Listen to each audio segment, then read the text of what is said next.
तो दोस्तों आज की अपनी इस वीडियो में बात करने वाले हैं एमएसएमई रजिस्ट्रेशन की। एमएसएमई रजिस्ट्रेशन को उद्यम आधार के नाम से भी जाना जाता है। एमएसएमई की फुल फॉर्म होती है micro, small and medium enterprises. MSME registration लेने के बाद आपको कई सारे बेनिफिट्स हो सकते हैं, जैसे कि collateral free loans, reduced rate of interest on the loans taken from the banks, subsidy on the patent registration, tax exemption, protection against the delayed payments और reimbursement on the ISO certification. ये registration एकदम free है और इसको लेने के लिए आपको किसी को भी फीस देने की जरूरत नहीं होती। आज की तारीख में गूगल पे बहुत सारी ऐसी वेबसाइट्स आती हैं जो कि इस रजिस्ट्रेशन के लेने के लिए आपसे फीस चार्ज करती हैं, तो आपको उन सब से बच के रहना है। और अगर ये आपको रजिस्ट्रेशन लेना है तो सिर्फ और सिर्फ गवर्नमेंट की ऑफिशियल वेबसाइट से जाके लेना है। ऑफिशियल वेबसाइट का लिंक मैं आपको डिस्क्रिप्शन बॉक्स में डाल दूंगा, वहां से आप इसको क्लिक करके एक्सेस कर सकते हैं। तो दोस्तों इस वीडियो को आप पूरा देखिएगा और अगर इस कंटेंट से रिलेटेड आपकी कोई भी क्वेरी है तो उसको कमेंट में डाल दीजिएगा और मैं आपको जल्दी से जल्दी रिप्लाई करने की कोशिश करूंगा। तो चलिए दोस्तों सीधे चलते हैं अपने कंप्यूटर स्क्रीन पे। गूगल पे आप सर्च करेंगे उद्यम रजिस्ट्रेशन, जो पहला लिंक आएगा उद्यम registration.gov.in, इस पे क्लिक कर देना है। क्लिक करने के बाद वेबसाइट कुछ ऐसी खुल जाएगी।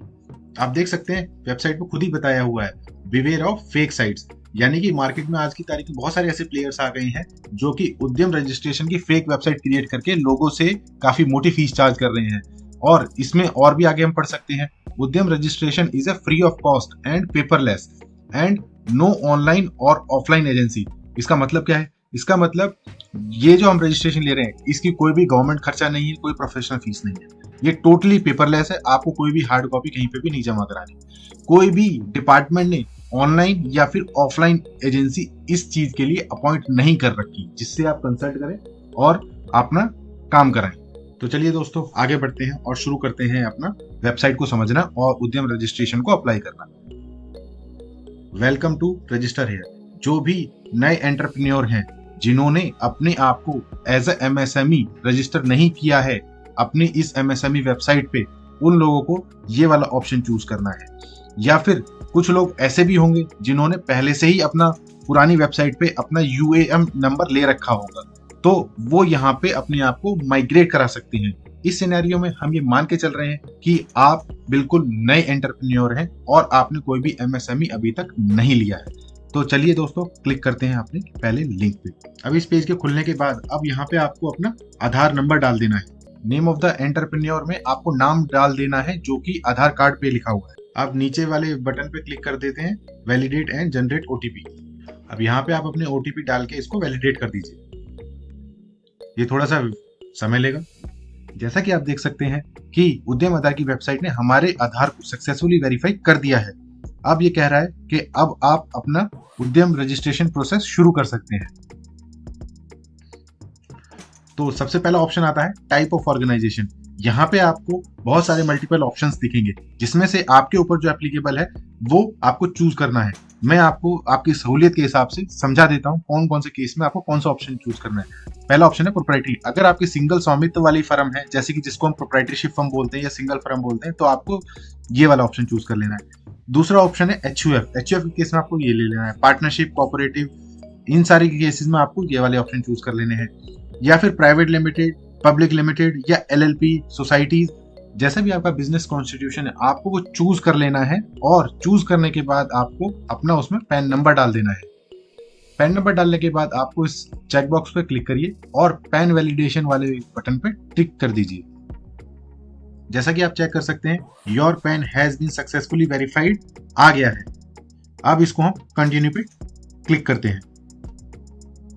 अब जैसे ही नेक्स्ट पेज ओपन होता है, अब यहाँ पे आपसे कुछ चीजें पूछ रहा है कि आपने क्या अपनी प्रीवियस ईयर की ITR फाइल करी है, नहीं करी है, आपने कौन सी ITR फाइल करी, क्या आपके पास GST नंबर है कि नहीं है। तो जो भी आपके कैटेगरी के हिसाब से ऑप्शन एप्लीकेबल हो वो आपको चूज कर लेना है। फिफ्थ ऑप्शन में ये अपने आप ऑटो पॉपुलेटेड फील्ड है जहाँ पे एंटरप्रेन्योर का नाम दिखाई देगा एज पर दी पैन या फिर आधार। अब यहाँ पे सिक्स्थ ऑप्शन में अपने को अपना मोबाइल नंबर डाल देना है। सेवंथ ऑप्शन में आपको अपनी ईमेल ID डाल देनी है। 8th, 9th और 10th ऑप्शन को अपने हिसाब से आप चूज कर लीजिएगा।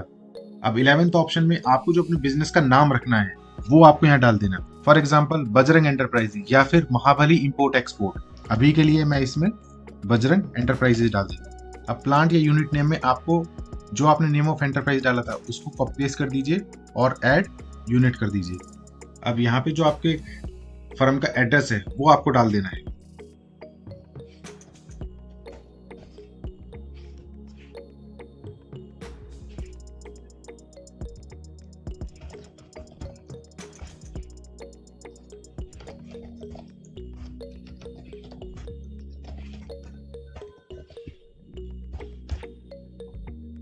स्टेट चूज कर लीजिए,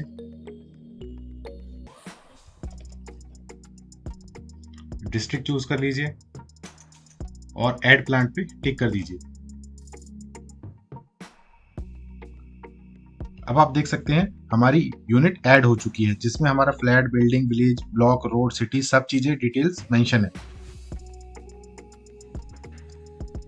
13th ऑप्शन में हमें अपना ऑफिशियल एड्रेस ऑफ एंटरप्राइज डाल देना है।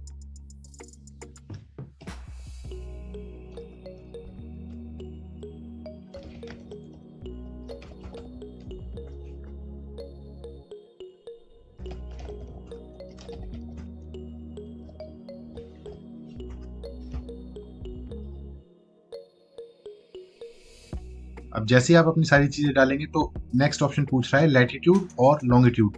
अब गेट लैटिट्यूड एंड लॉन्गिट्यूड पे क्लिक करते हैं, नया पेज ओपन हो जाएगा। तो जो भी आपकी लोकेशन है उसको आप प्रिसाइजली और थोड़ा ध्यान से सेलेक्ट कर लीजिए और इस पे क्लिक करने के बाद आपका लैटिट्यूड और लॉन्गिट्यूड आ जाएगा। अगर आपका लैटिट्यूड और लॉन्गिट्यूड ठीक है तो इसको ओके कर दीजिए। अब देख सकते हैं जैसे कि हमने जो चूज किया था वो सेम लैटिट्यूड और लॉन्गिट्यूड पेज पे दिख रहा है। 14th ऑप्शन में अगर आपके पास कोई पुराना यूएम EM2 है तो आप उसको डाल दीजिए, अदरवाइज इसको कुछ मत करिए। अब 15th ऑप्शन में ये हमसे हमारा डेट ऑफ इनकॉर्पोरेशन है, डेट ऑफ रजिस्ट्रेशन पूछ रहा है, मतलब कि जिस दिन से आपका बिजनेस रजिस्टर हुआ। दूसरा ऑप्शन है कि क्या आपका बिजनेस या फिर जो आपका प्रोडक्शन है वो शुरू हो गया कि नहीं। अगर आपने अपना बिजनेस शुरू कर दिया या अगर आप मैन्युफैक्चरिंग का काम करते हो और उसको आपने मैन्युफैक्चरिंग शुरू कर दिया तो इसको यस कर दीजिए, अदरवाइज इसको नो कर दीजिए। अगर आपका प्रोडक्शन या बिजनेस शुरू हो चुका है तो किस तारीख से शुरू हुआ है वो आपको डेट चूज कर लेनी है। यहाँ पे आपको अपनी बैंक डिटेल डाल देनी है, जैसे कि बैंक का नाम। अब अपने नेक्स्ट पॉइंट पर बढ़ते हैं जो कि है 17वां पॉइंट। अब इसमें अगर आपकी मैन्युफैक्चरिंग एंटिटी है तो आप मैन्युफैक्चरिंग पर टिक कर दीजिए, और या फिर अगर आप सर्विसेज प्रोवाइड करते हो तो आप सर्विसेज पर टिक कर दीजिए। अब 17th वन पॉइंट है कि आप जो अपना काम कर रहे हैं वो गैर व्यापारिक है या फिर व्यापारिक है, मतलब नॉन ट्रेडिंग है या ट्रेडिंग है। तो अभी हमारे केस में ये ट्रेडिंग है, हम इसको ट्रेडिंग पे टिक कर देते हैं। 18th ऑप्शन में पूछ रहा है नेशनल इंडस्ट्रियल क्लासिफिकेशन कोड यानी कि NIC कोड। तो जो भी आप काम करते हैं उसका एक NIC कोड डिपार्टमेंट ने स्पेसिफाई कर रखा है, तो हमें वो चूज करना है अभी ड्रॉप डाउन से। तो अब हम अपना NIC कोड सर्च करना शुरू करते हैं।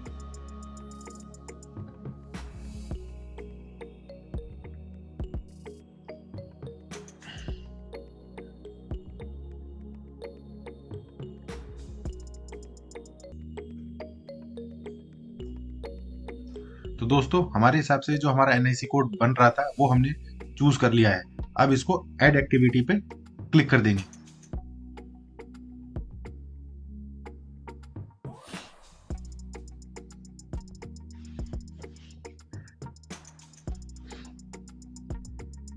देखिए हमने जो अपनी एक्टिविटी ऐड करी थी वो सक्सेसफुल यहाँ पे ऐड हो चुकी है। जरूरी नहीं है कि आपको एक ही एक्टिविटी ऐड करनी है, आप एक से ज्यादा भी एक्टिविटीज ऐड कर सकते हैं सही NIC कोड को चूज करके। अब 19th ऑप्शन में पूछ रहा है कि आपने अपनी जो फर्म है या बिजनेस है उसमें कितने लोगों को एम्प्लॉय कर रखा है और उसमें से कितने मेल हैं कितने फीमेल है और अदर्स क्या है। तो आपके बिजनेस के हिसाब से जो आपने लोगों को एम्प्लॉय कर रखा है उनकी डिटेल आप यहाँ पे डाल दीजिए। फॉर एग्जाम्पल मैं अभी एग्जाम्पल के तौर पे यहाँ पे मेरी फर्म में एक पुरुष है, एक महिला है और अन्य 0 है, तो टोटल हो गए 2। नीचे आ जाते हैं, यहां पे आप 0 डाल दीजिए।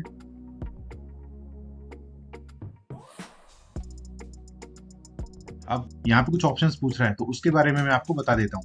22nd ऑप्शन में पूछ रहा है कि क्या आप गवर्नमेंट की जेम पोर्टल पे रजिस्टर कराने के लिए इच्छुक हैं। अगर हाँ तो यस, अदरवाइज नो। मैं अभी के लिए इसको नो कर देता हूँ। सेकंड ऑप्शन पूछ रहा है कि क्या आप गवर्नमेंट की ट्रेड्स वेबसाइट पे रजिस्टर कराने के लिए इच्छुक हैं, मैं अभी इसके लिए नो कर देता हूँ। या फिर NCS के लिए no. 25th option NSIC B2B portal में, तो यस या फिर नो, मैं इसको नो कर देता हूँ। 26th ऑप्शन, क्या आप free.in डोमेन या फिर बिजनेस ईमेल आईडी लेना चाहते हैं, अगर हाँ तो इसको यस कर दीजिए, अदरवाइज इसको नो कर दीजिए। मैं इसको भी यस कर देता हूँ। अब देखिए हमने अपने पूरी की पूरी डिटेल डाल चुके हैं और हम अपने submit and get final OTP वाले ऑप्शन में पहुंच चुके हैं। एक बार आप जरूर जो भी आपने डिटेल्स डाली ऊपर से लेकर नीचे तक, उसको आप रीवेरीफाई जरूर कर लेना, और अगर कहीं पे अमेंडमेंट की कहीं जरूरत है तो उसको जरूर कर लेना। अदरवाइज क्या होगा, अगर आप इसको चेक नहीं करोगे और गलती से कहीं पे भी कोई इन्फॉर्मेशन गलत रह गई तो वो एज इट इज सबमिट हो जाएगी, और जो आपको फाइनल उद्यम सर्टिफिकेट आएगा वो डिटेल्स वहां पे रिफ्लेक्ट करेंगे। तो आइए अब इसको submit and get final OTP पे क्लिक कर देते हैं। अब देखिए जैसे ही मैंने इसको क्लिक किया, अब ये कह रहा है कि क्या आपके पास GSTIN है। अगर आपके पास दोस्तों GST नंबर है तो इसको आप यस कर दीजिए, और अगर नहीं है तो फॉर द टाइमिंग इसको नो कर दीजिए। अब दोबारा इसको submit and get final OTP पे क्लिक करते हैं। अब ये पूछ रहा है, are you sure that you have entered correct data, please check your mobile number is correct. मैंने मोबाइल नंबर जो डाला था वो सही था, आप अपने केस में एक बार जरूर चेक कर लीजिएगा। अब इसको ओके कर देते हैं।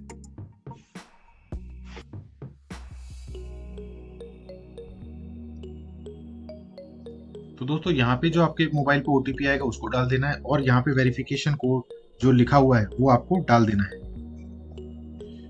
और इसको फाइनल सबमिट कर देना है।